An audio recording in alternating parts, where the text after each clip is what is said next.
அதுக்கு மேல உள்ளவங்களுக்கு 50% தள்ளுபடின்னு தெளிவான அறிக்கையை கொடுத்தீங்க. பதவி ஏத்துக்கிற போதும் சத்தியம் பண்ணி பதவி ஏத்துக்கிட்டீங்க. நாங்கெல்லாம் ரொம்ப நம்பணும் விவசாயிகளை காப்பாத்துவீங்கன்னு. இருந்தாலும் அதிகாரிகள் எல்லாம் கூப்பிட்டு பேசி நேற்றைய தினத்துல ஒரு அறிக்கை விட்டுருக்கீங்க.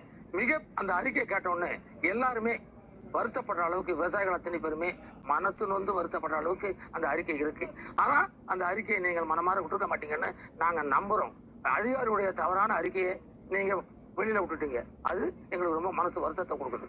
ஏன்னா உங்களுடைய வாக்குறுதியை நம்பி நாங்கள் விவசாயிகள்லாம் வாங்கின கடனை கட்டுறதில்லை அப்படிங்கிற முடிவுக்கு வந்துட்டோம். அரசாங்கத்துக்கிட்ட பணம் இல்லை, உங்ககிட்ட எப்ப பணம் இருக்கோ அப்ப தள்ளுபடி பண்ணுங்க, பரவாயில்ல. ஆனா கூட்டுறவு சங்க கடனை நாங்க எல்லாரும் கட்டுறதில்லைன்னு முடிவுக்கு வந்திருக்கோம். அதை அன்போடு தெரிவித்துக் கொள்கிறோம். ஒட்டுமொத்த விவசாயம் மிக கேவலமான ஒரு நிலைமை ஏற்படுத்தியுள்ளது.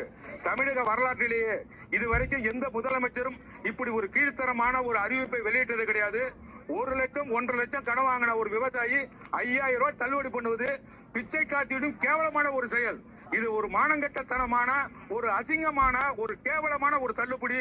இது ஒட்டுமொத்த விவசாயிகளை மட்டுமல்ல, டெல்டா மாவட்டத்தை தலைகுனிய வச்ச இந்த முதலமைச்சர் உடனடியாக இந்த ஆணையை திரும்ப பெற வேண்டும் என்று பணிவொன்போடு கேட்டுக்கொள்கிறோம்.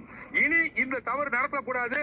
இதுக்கு உறுதுணையாக இருந்த வேளாண்மை துறை இயக்குநரும் நிதித்துறை செயலாளரும் உடனடியாக பதவி விலக வேண்டும். எங்களுக்கு வேண்டிய முழு நிவாரணமான 5 ஏக்கர், நீங்கள் தேர்தல் வாக்குறுதியில் கொடுத்த 5 ஏக்கருக்கு முழு நிவாரண தொகையை உடனடியாக அறிவிக்க வேண்டும். அதுவரையில் நாங்கள் அது வரைக்கும் நாங்கள் கூட்டுறவு கடனை கட்ட மாட்டோம். நாங்கள் வருங்காலத்தில் சம்பா நடுவை நடவ மாட்டோம். டெல்டா மாவட்டம் சம்பா நடுவை புறக்கணிக்கும் என்பதை அனைத்து விவசாயிகள் சார்பாக தெரிவித்துக் கொண்டு